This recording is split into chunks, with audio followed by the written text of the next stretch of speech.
user. My name's Maize. I'm from Australia. Come from a background, well, first I wanted to be a jazz musician, and then I went into live art because I decided I wanted to play all the instruments, including like dances. But I don't have a car, so I've gone into video games. Hardware is hard to deal with. Yeah, I admire Robin. Do you have a car? Yeah, right, see? It's much easier if you have like a car or something. Or, yeah, friends who don't get sick of you asking to borrow their car. So I'm going to talk about audio before and after. Yeah, I'm pretty sure the next slide makes more sense of this. So I'm working on a game at the moment called Wayward Strand, and it's sort of based, the mechanics are based a little bit off Sleep No More, which Minkat talked a little bit about earlier, where all of the actors basically rented out like a big building, and all of these stories happen at once. You just sort of walk around and choose who to follow, and you can't necessarily impact the story much. In our game, you can talk to all of the NPCs and create relationships with them, but the story will keep going. If you just stand in a corridor for 2 hours, like that could be your playthrough of the game if you wanted. In this game, you play I think she's 14 or 13-year-old girl who lives just off the coast of Victoria in Australia. And it's summer holidays, and your mum is the head nurse of this of this hospital, which is on a flying ship. Yes, basically everything in our game is really accurate other than that. We've done a really good job of consulting like every sort of person who's involved in hospitals and Australia and the land that it's based on, other than people who work on flying ships. Yeah, but we've referenced the Heisenberg a lot. Anyway,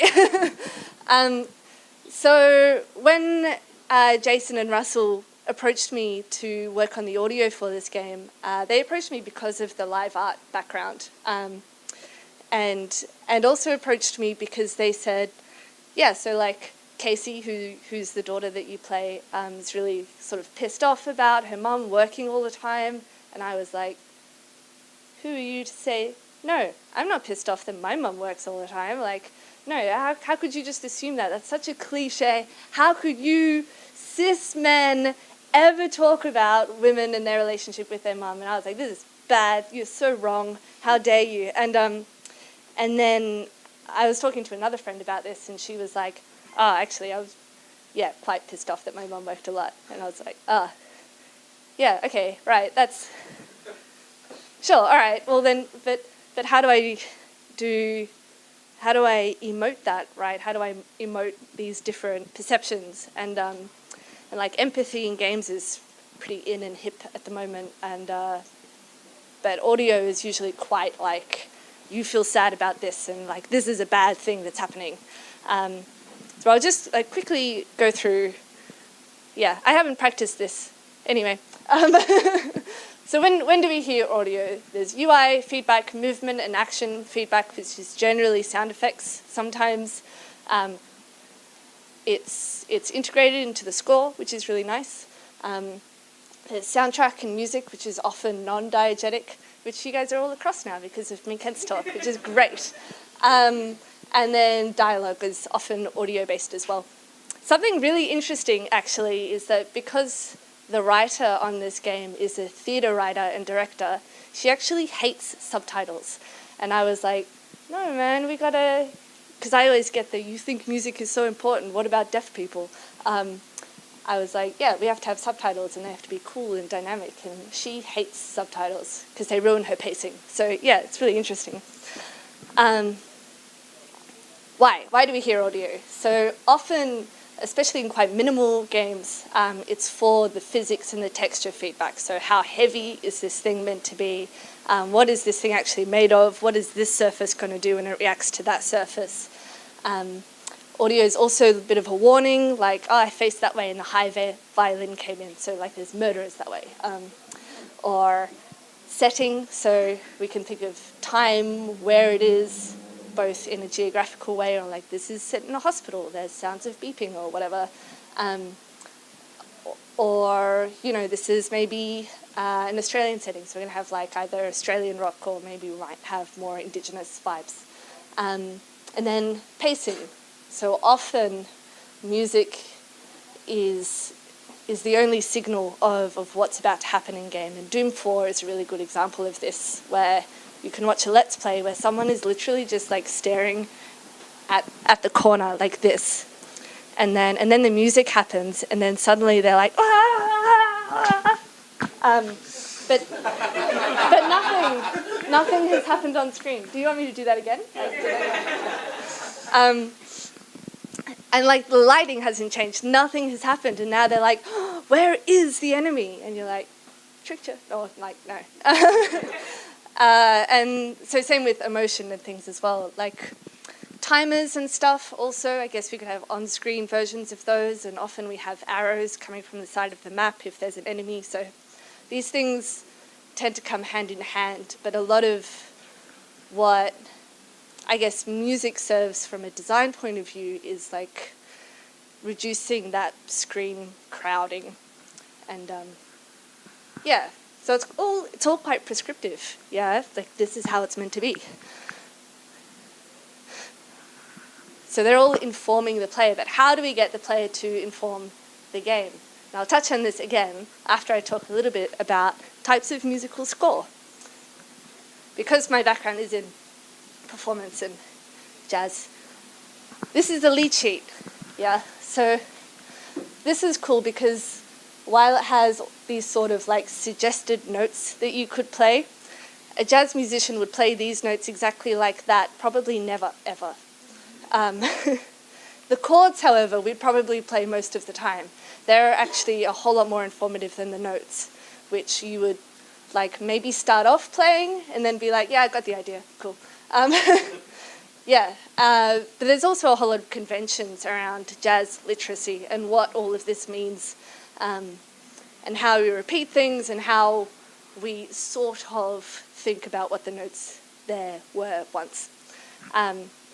So you would never actually play just this, yeah, but it's instructions for what you would do, yeah, sort of. We have graphic scores. Woo! Yep, these are instructions. But also, yeah, I should have put a different slide before this. Also, they could be a sort of documentary of what did happen. Yeah, so if you imagine like a visual artist or a composer just being like, yeah, this is what's happening as the musician's playing it, yeah, or maybe afterwards, whatevs.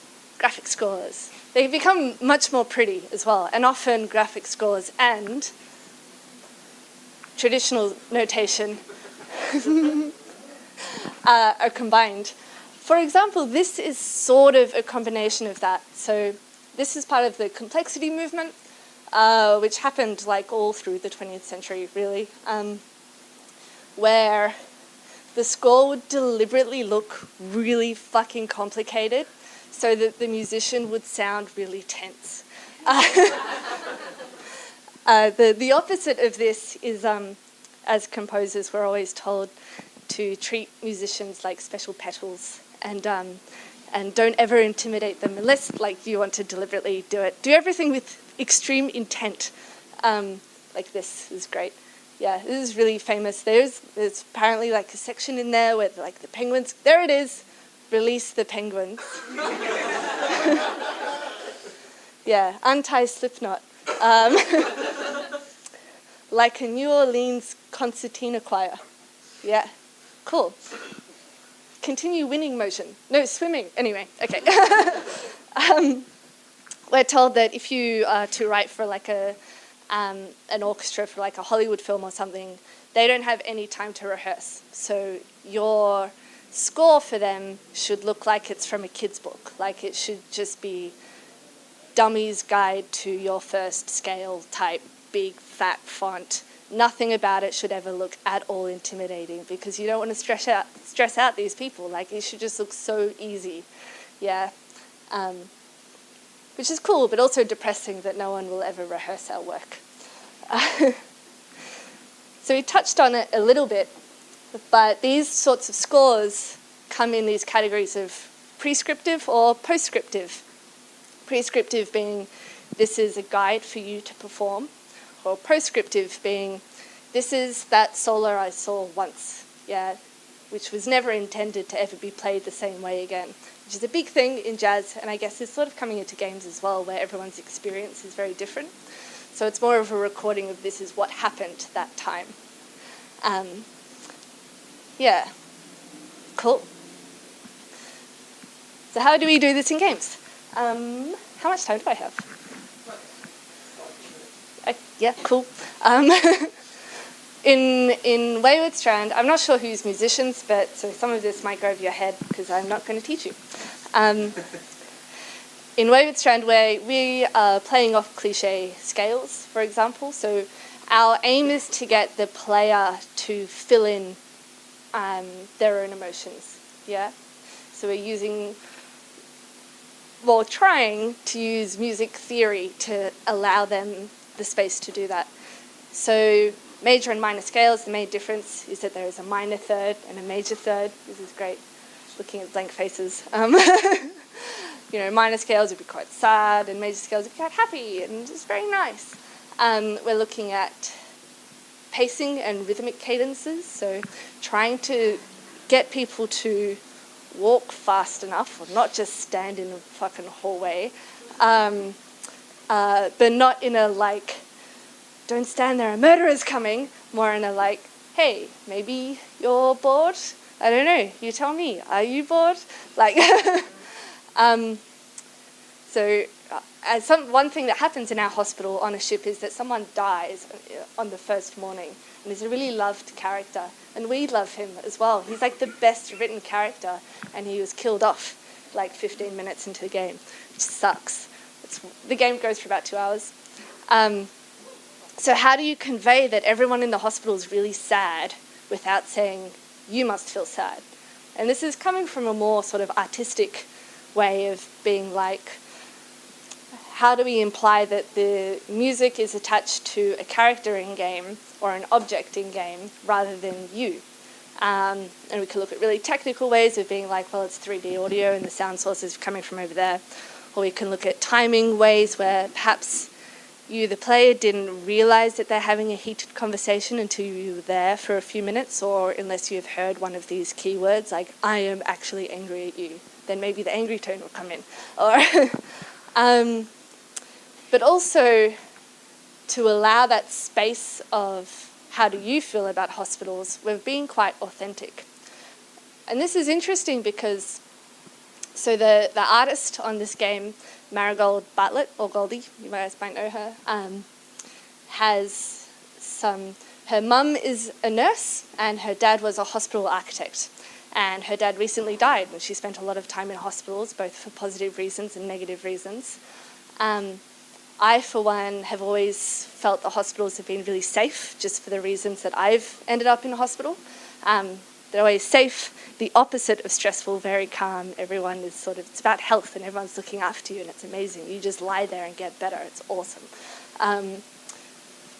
But of course, like that's not the sort of cliche or the stereotype of how people feel about hospitals, but I thought it was important that we allow for different experiences. So we have played with like, this sounds too hospital-y, sounds like it's like death, and I said, well, it doesn't sound like death, it sounds like people connected up to a machine to make them feel better. So yeah, it's things like beeping machines and blood pumps and things like that have been interesting. We're basically trying to make our hospital feel a bit more homely now, which is sort of interesting. Yeah, but it allows for different people to think about different things, which is nice. Instead of putting on a soundtrack on there of like the doom and gloom of the hospital, or the horror game that's always set in a hospital or in an insane asylum or whatever. Cool. So yeah, it's been interesting to try and make sound and music that allows space for the player to fill in their own emotions. And what else is it about play that isn't emotions? Yeah. Okay. So, because we definitely have enough time for this video, it's just a cute little video about the role of audio. How do I play this? Oh no! All right, fuck it then. Basically, it's Pirates of the Caribbean, but with 3 different soundtracks, and it makes Jack Sparrow look really stupid, and then really sad, and then really happy, and then yeah, it's really We'll put it in nice. the video. So Yeah, it cool. like it's there. Yeah, great, good, sweet. All right, thank you everyone.